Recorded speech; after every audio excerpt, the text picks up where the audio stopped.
What if your entire life was built on a lie?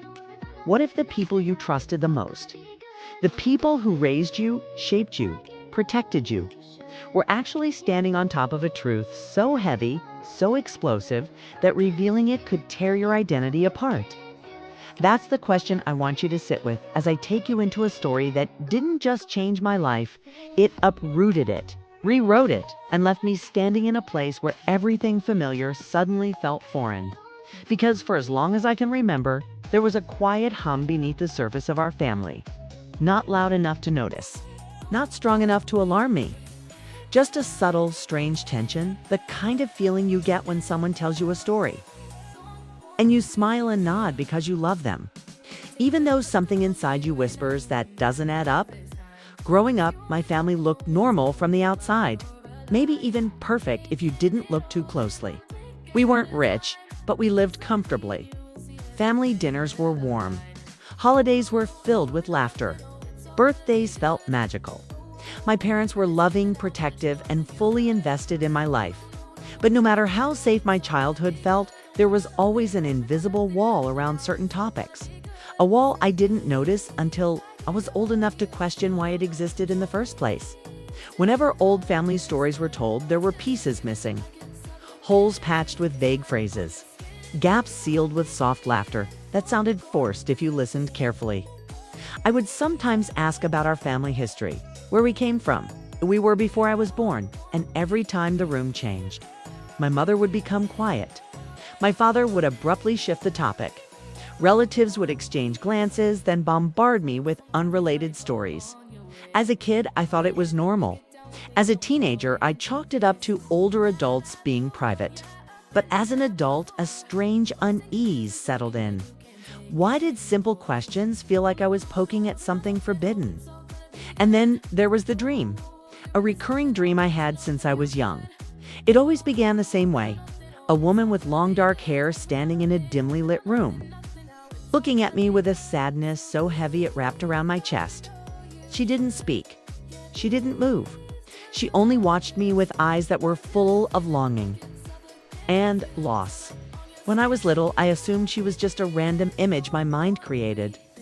But as I grew older, the dream returned with more clarity, more detail, more emotion, so much so that waking up left me shaken. It felt too real to dismiss, but too strange to explain. Still, life went on. I buried the odd feelings, ignored the dream, and learned to live with unanswered questions.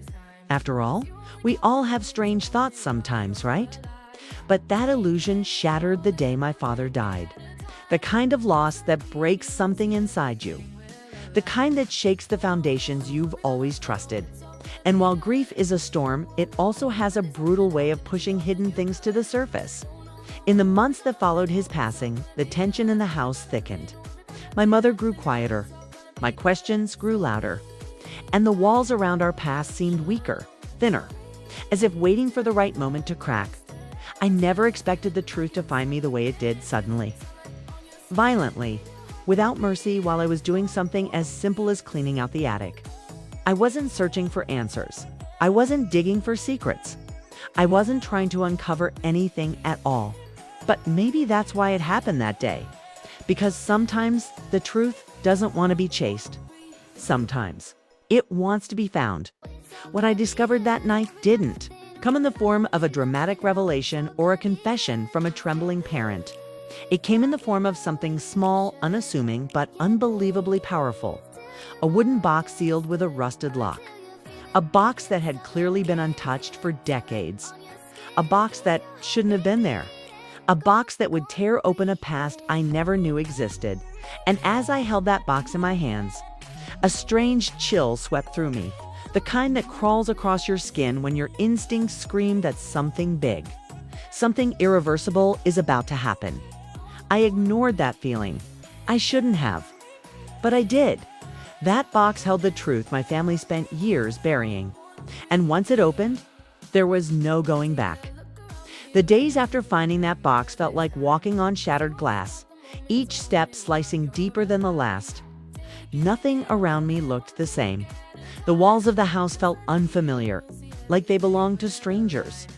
Even the photographs that once decorated our living room, smiling birthdays, family holidays, little fragments of what I thought was a happy, uncomplicated life suddenly looked staged. Like a performance we'd all been participating in without realizing it. I couldn't stop replaying the moment I first opened that wooden box. The creak of the hinges, the faint smell of old paper and dust, and the photographs resting inside like artifacts from another life. I spent hours studying a single picture, the one that changed everything. A woman I had never seen before held a newborn baby in her arms. According to the elegant, looping handwriting on the back, that baby was me. But the face of the woman in the photograph didn't belong to the mother I grew up with. Her expression was a mixture of sorrow, fear, and determination. Almost as if she knew this picture might be the last proof of her existence in my life. It was a haunting smile, one that made my chest tighten every time I looked at it. Days passed, but sleep avoided me. Every night I lay in bed replaying my childhood memories, searching for cracks I might have missed. Suddenly, small moments that used to feel normal seemed suspicious. Like the time my mother flinched when I asked why there were no baby photos of me until I was almost 2. Or how she changed the subject whenever my father mentioned the town where I was supposedly born. Back then, I thought parents were just private about certain things. But now, every silence felt intentional. Every missing detail felt like a lie wrapped in a smile. I tried to ignore the documents from the box, tried to pretend that one strange photograph meant nothing. But curiosity has sharp claws, and once it digs in, it doesn't let go. I went through every paper inside that box more times than I could count. A birth certificate, different from the one in our family, documents stared back at me. The date was the same. The hospital was different. My surname wasn't the same either. It was a name I had never seen before in my life, a name that didn't belong to any relative I knew. My heart throbbed painfully as I compared one document to another, realizing they didn't match anything my parents had ever told me about my birth. I found an old medical bracelet. It's a kind newborns wear in the hospital. The name scribbled on it was the same as the unfamiliar surname on the other birth certificate. My fingers trembled as I held it, trying to make sense of a truth that refused to be gentle. Every new discovery felt like a blow to the chest, knocking the wind out of me. I started wondering, for the first time in my life, if the people who raised me had been performing a role instead of living a life with me. The idea terrified me. My mother began to notice the change. She hovered in doorways, watching me with silent worry. She paused before entering rooms, as if listening for clues about what I was thinking. Every time I walked past her, I felt her gaze follow me. Full of nerves, she didn't bother to hide. At first, she tried small talk, asking if I was tired, hungry, stressed about work, anything to gauge what was happening inside my mind. But I didn't give her answers. I couldn't. I was too busy trying to keep myself from collapsing under the weight of suspicion. My father didn't say much, but he watched from a distance. His eyes lingered longer than usual, confusion flickering across his face every time. He caught me staring at the documents or slipping the mysterious photograph back into my pocket. It was clear they both knew what I'd found. And that fear was slowly eating them alive. The tension grew thick enough to choke on. Meals became silent. Passing conversations became awkward. We were 3 people in the same house, but it felt like we lived in separate worlds that no longer touched. Finally, the breaking point came one evening when I walked into the living room and found my mother folding laundry. She looked up sharply, as if she'd been waiting for me. I held the photograph in my hand, not hiding it anymore. Her eyes dropped to it and her entire body froze. Not a blink, not a breath, just pure, naked fear. I didn't shout. I didn't accuse. I simply asked, "Who is she?" For a moment, it felt like time held its breath. My mother's hands shook. A shirt slipped from her fingers. Her eyes glistened with unshed tears. She didn't bother to wipe away. She opened her mouth, closed it, then opened it again, but no sound came. She looked like she was fighting a war inside her own mind, torn between telling the truth and protecting the lie she had spent years maintaining.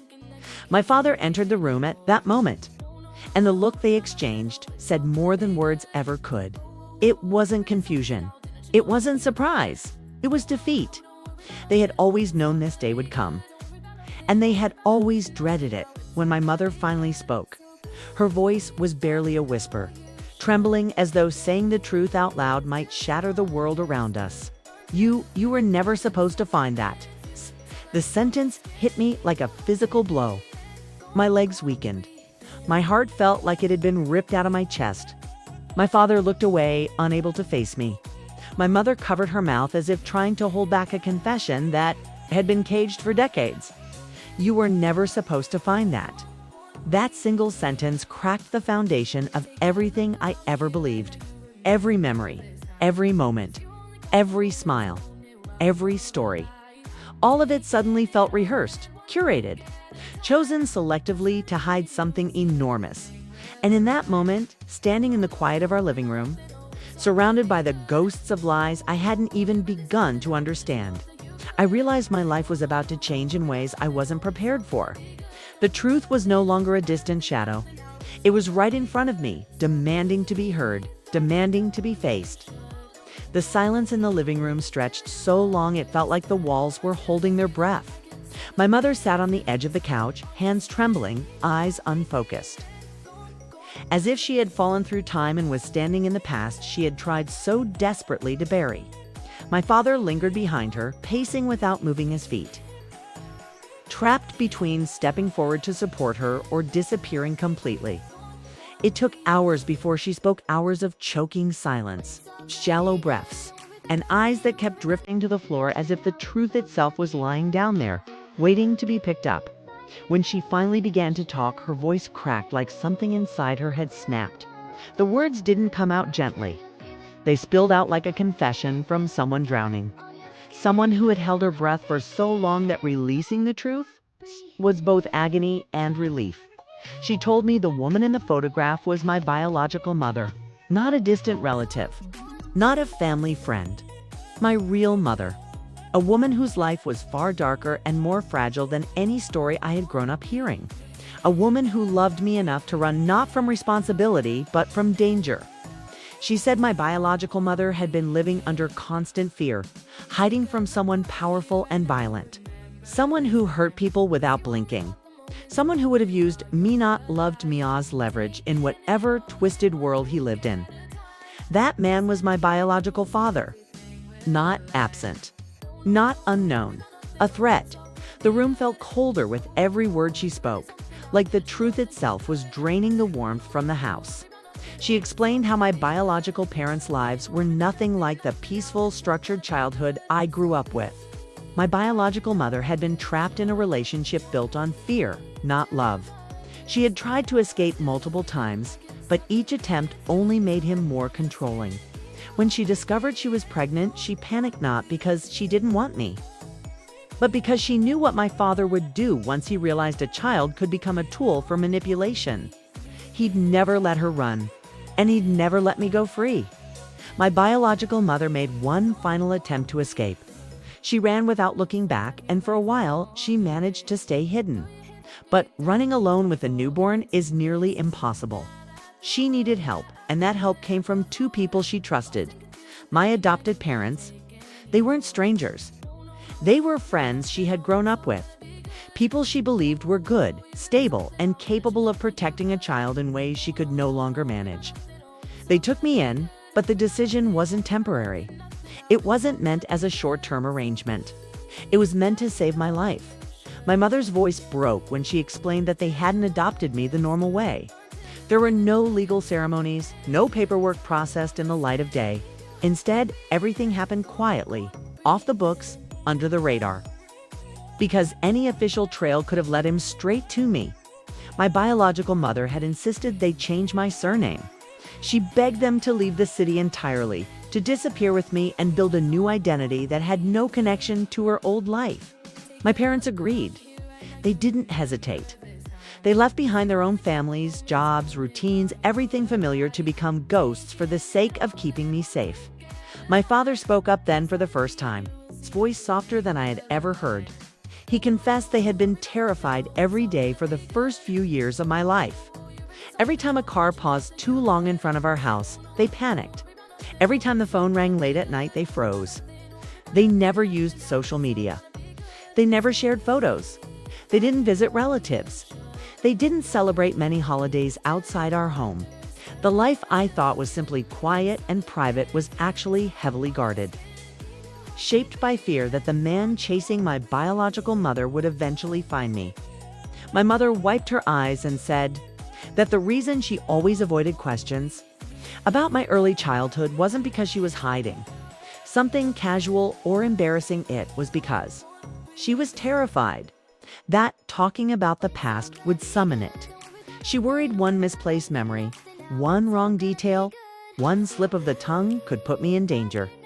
That was why she sometimes reacted strangely when I asked about family history.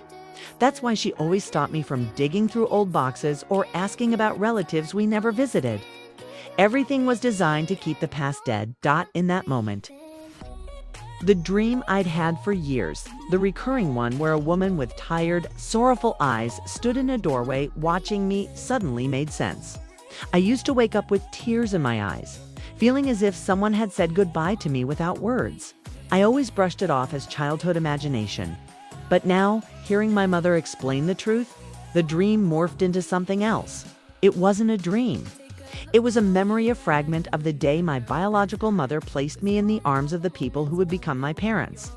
A moment my infant mind had buried so deeply that it only resurfaced in sleep.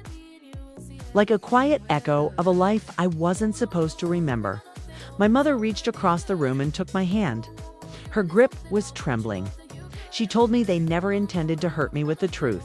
They intended to protect me. They believed that if I grew up without knowing any of it, I would be safe. They thought the past would stay buried if they buried it deep enough. For years, they lived with the weight of that secret sitting like a stone on their chests. And when my biological mother eventually disappeared, completely cutting contact, they didn't know whether she was alive or dead. They didn't know if the danger had passed or if he was still out there searching. They didn't know anything except that they had sworn to protect me, no matter what it cost them. Hearing all of this wasn't just painful, it was disorienting. My entire life felt like a puzzle I'd never realized was missing pieces. Everything I remembered, everything I believed, suddenly felt shaky and uncertain.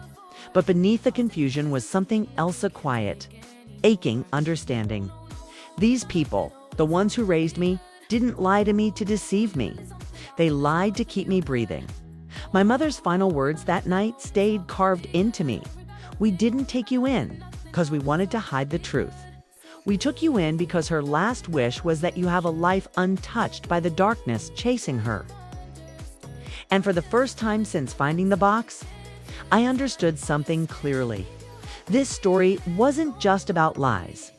It was about survival, hers, mine, and the people who sacrificed everything to make sure my life began again. Knowing the truth didn't bring peace. It brought a storm that settled into my bones like a cold I couldn't shake. The revelations from my adopted mother should have given me clarity, but instead they left me with more questions than answers. My mind wouldn't rest. My heart wouldn't slow down. I needed to know where my biological mother was. I needed to know whether she had survived the life she ran from.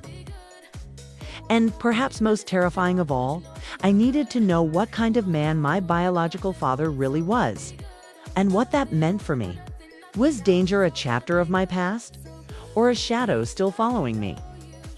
Had I inherited only the trauma, or something darker?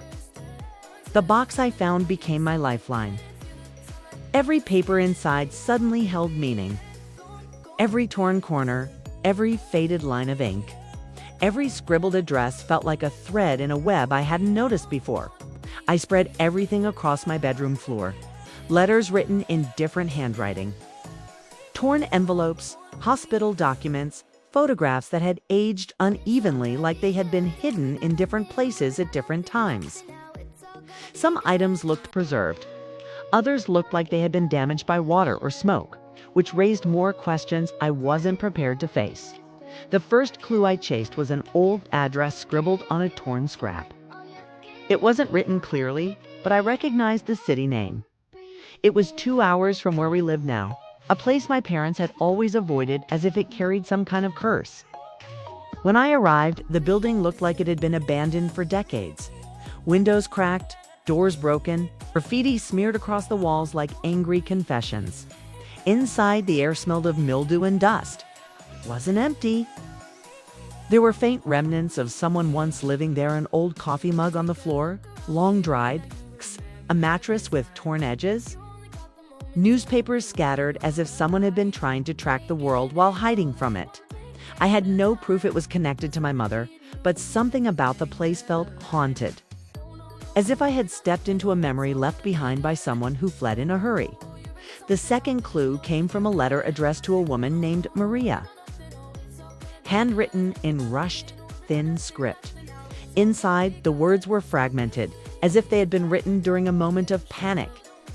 My biological mother apologized for disappearing again and wrote that she couldn't stay in one place long enough to build a life.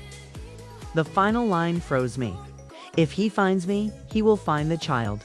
I can't let that happen. Reading that sentence made my stomach twist.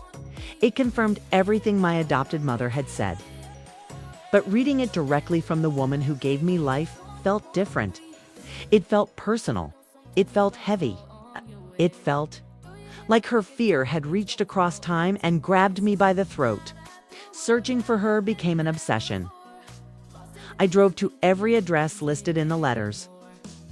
Some houses were gone, replaced by new buildings. Some neighborhoods didn't exist anymore.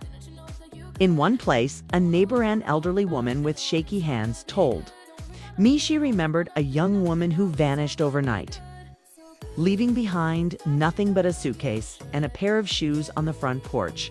She described her as kind but nervous, always jumping at loud sounds, always looking over her shoulder like she expected something terrible to appear at any moment.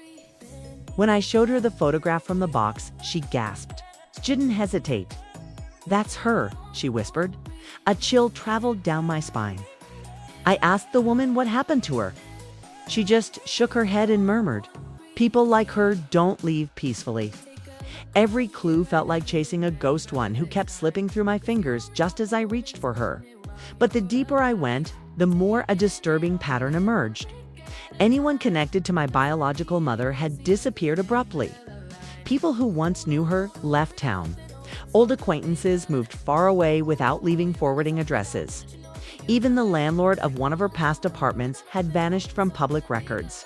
It was like she carried a shadow with her, and anyone who stepped too close got caught inside it. A shadow cast by one man, my biological father. As I collected these fragments of the past, I felt something growing inside me. It wasn't fear, it was anger. Anger that my biological mother had lived a life consumed by running. Anger that she had to give me away because love wasn't enough to protect me. Anger that a man I never met had shaped my life before I was even old enough to walk.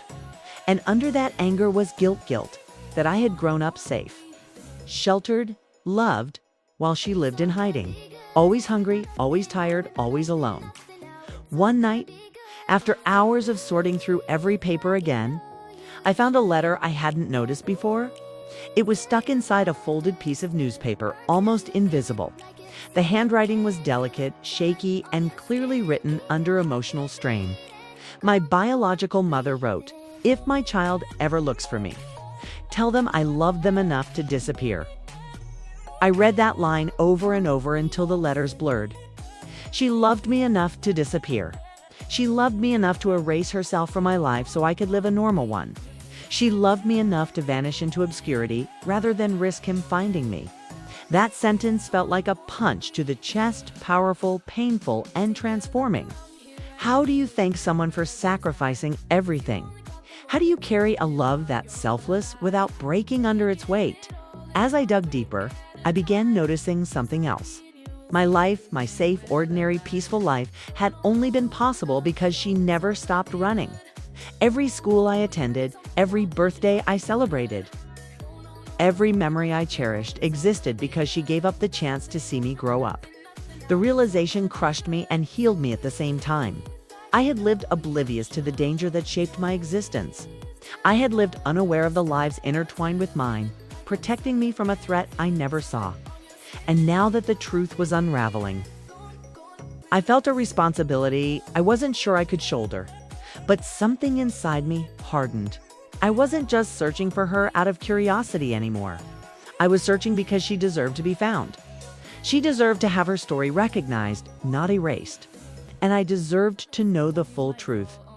Not the version softened by fear, but the one shaped by choices, sacrifices, and unimaginable courage. The search had only begun, and something told me the darkest chapter was still ahead.